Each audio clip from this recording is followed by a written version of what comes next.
jigarimiz uchun eng zararli mahsulotlardan 7 tasini aytaman. Birinchisi alkogol, ikkinchisi yog'li va qovurilgan ovqatlar, uchinchisi shirinliklar va shakar miqdori yuqori bo'lgan ovqatlar, to'rtinchisi qayta ishlangan go'sht, bu pepperoni, kolbasa va hokazo.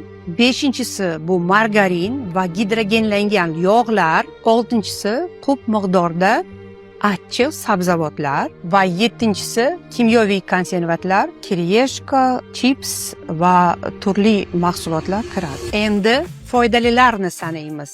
Birinchisi qovoq, ikkinchisi lavlagi, uchinchisi kofe, to'rtinchisi ko'k choy, beshinchisi greyfrut, oltinchisi rezavorlar va yettinchisi zaytun moyi. Bu mahsulotlarni iste'mol qilish orqali jigaringizni quvvatga to'ldirib, ancha-muncha muammolardan xalos bo'lishingiz mumkin. Shunga o'xshash foydali ma'lumotlar uchun sahifamizga obuna bo'ling.